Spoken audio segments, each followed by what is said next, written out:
Hello friends, good morning. Study with Neelam में आपका स्वागत है। अभी बज रहे हैं 4:30, मेरे मॉर्निंग हो गई है। और देखिए आज का मेरा रूटीन का है। आज चैलेंज का दूसरा दिन है। मैंने आज मेरा रूटीन में लिखा है क्लास 6 के साइंस के एनसीईआरटी है और प्रीवियस ईयर क्वेश्चन है। उसके बाद सीडीपी है, सीटेट के मैंने सीटेट भी देना है मुझे, तो सीडीपी है। और उसके बाद रीजनिंग के 50 क्वेश्चन का रिवीजन है। तो सभी को आज कंप्लीट करना है।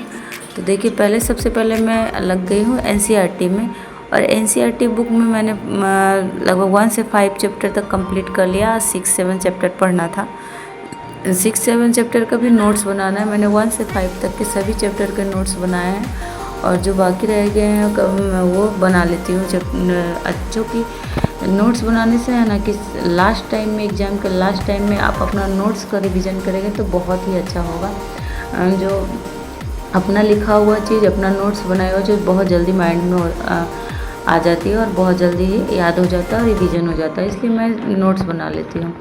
फ्रेंड्स, साइंस से एनसीईआरटी में इसलिए कवर कर रही हूँ ना क्योंकि अब सभी क्वेश्चन एनसीईआरटी वैसे ही आ रहे हैं। मैं दरोगा का 2 बार एग्ज़ाम दी हूँ, मेंस में भी, अब तो प्री में भी मेंस में भी, तो सब एनसीईआरटी से ही क्वेश्चन लगभग आ रहे हैं। तो और अब मैं साइंस ग्रुप की हूँ, मेरा ग्रेजुएशन में साइंस है और मैं बीएड भी साइंस से करी हूँ, तो मैं साइंस पे ज़्यादा एनसीईआरटी पढ़ी हूँ साइंस के लिए। तो आप लोग साइंस के लिए क्या पढ़ रहे हैं तो कमेंट जरूर कीजिए, क्योंकि बिहार एसएससी में भी 25 क्वेश्चन के साइंस ही रहेंगे, जो कि लगेगा क्या पढ़ें क्या ना पढ़ें, इसलिए डायरेक्ट 6 से लेकर 10 तक आप एनसीईआरटी बुक ही कवर कर लीजिए तो आपका कंप्लीट हो जाएगा। तो फ्रेंड्स देखिए, 1.25 घंटे हो गए हैं। 1.25 घंटे में मैंने 6 और 7 चैप्टर कंप्लीट कर लिया साइंस का और नोट्स बना लिया। उसके बाद मैं सेकेंड टाइम में पढ़ूँगी कोडिंग डिकोडिंग, जो कि रीजनिंग के क्वेश्चन आंसर है। मैं ये पढ़ूँगी सागिर अहमद बुक से।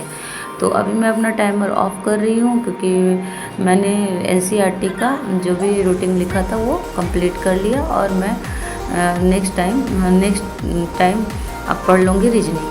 तो अभी मैं जा रही हूँ छत पे जाने के बाद सुबह ताज़ी हवा में थोड़ा सा वॉक कर लेती हूँ। वॉक करने के बाद योग कर लेती हूँ, मेडिटेशन कर लेती हूँ, इससे ना माइंड शांत रहता है। ऐसे भी बहुत ही प्रॉब्लम आई है लाइफ में मेरी। आप लोग को पता होगा कि मैंने पिछले 1 साल में बहुत कुछ मेरे साथ हो गया। मैं बार संभलती हूँ, उठती हूँ, फिर से पढ़ती हूँ और फिर से अच्छा कुछ सोचती हूँ कि अब कुछ अच्छा हो, लेकिन अच्छा ना हो के कुछ मेरे साथ गलत ही हो जाता है। आपको पता होगा कि मैंने 2 बच्चे को अपने खो दिए हैं। एक फरवरी 2024 में मेरा एक बेटी का एक्सपायर हो गया, फिर अभी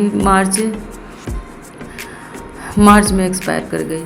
तो बहुत ही ज़्यादा टेंशन है माइंड में, बहुत डिस्टर्ब रहती हूँ, इसलिए माइंड को फ्रेश रखने के लिए मेडिटेशन करती हूँ और अपने आप को इतना बिजी कर दी हूँ, अब इतना बिजी कर दी हूँ पढ़ाई लिखाई में कि मैं सोचती हूँ कि बस कुछ पिछला बात के चलते माइंड हैंग ना करे। फ्रेंड्स देखिए, सुबह ताज़ी हवा और फूलों की सुगंध से थोड़ा माइंड फ्रेश हो जाता है मेडिटेशन के बाद। और अभी आज मंगलवार है तो मैं पूजा कर रही हूँ और हनुमान चालीसा का पाठ करती हूँ, पूजा करती हूँ और भगवान से बस एक ही प्रार्थना करती हूँ, भगवान अब कुछ मेरे साथ गलत ना होने दे, बस मन में नेगेटिव थॉट ना आए, इसके चलते मैं हनुमान चालीसा का पाठ करती हूँ, जो कि सभी को करना चाहिए माइंड को फ्रेश रखने के लिए और पढ़ाई में ध्यान लगाने के लिए। तो अभी मैं बैठ गई हूँ सभी करने के बाद रीजनिंग को लेकर। रीजनिंग में कोडिंग डिकोडिंग के मैं 50 क्वेश्चन का सॉल्यूशन करूँगी।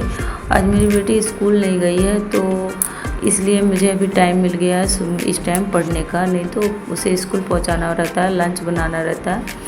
तो आज मैं सबसे पहले यही सब कर लेती हूँ, पढ़ाई कर ली। उसके बाद मेरे यहाँ क्यूज भी चलता है, कोचिंग खुला हुआ है, मैं वहाँ पढ़ाती हूँ, तो यहाँ क्यूज भी चलते हैं, कुछ लड़के भी आते हैं। तो उसी टाइम पढ़ाई के बाद मैं क्यूज कर लेती हूँ। क्यूज में लगभग 4 से 5 बुक कवर होते हैं। करंट अफेयर हो गया, एसपीटी के, एनसीईआरटी सार संग्रह हो गया, बिहार के प्रीवियस ईयर क्वेश्चन सब हो गए, लूसेंट हो गया, और भी बहुत बुक चलते हैं। तो वहाँ पे क्यूज चलता है तो उसमें भी रिवीजन हो जाता है। तो मैंने अपना पढ़ाई रीजनिंग के 1 घंटे में मैंने 50 क्वेश्चन सॉल्व कर लिए हैं अकॉर्डिंग रिकॉर्डिंग के। और उसके बाद मैं आ गई क्यूज में। क्यूज करने के बाद देखिए 4.5 घंटे का पढ़ाई आज मेरे कंप्लीट हो गई क्यूज लेकर। और मैं आ गई किचन में। किचन में मैंने ब्रेकफास्ट बनाया। ब्रेकफास्ट बनाने के बाद मुझे अचानक जाना पड़ा हॉस्पिटल। हॉस्पिटल क्यों जाना पड़ा, आप लोग जानना चाहते हैं तो अगले वीडियो का वेट कीजिए। अगले वीडियो में बताऊंगी कि अब की क्या इमरजेंसी आई गई मेरे लाइफ में। मैं अपने हस्बैंड के साथ हॉस्पिटल चली गई उन्हीं लेकर। और देखिए यहाँ बहुत बड़ा हॉस्पिटल है। यहाँ बहुत सारे ऑपरेशन होते हैं। बहुत ही अच्छा हॉस्पिटल है।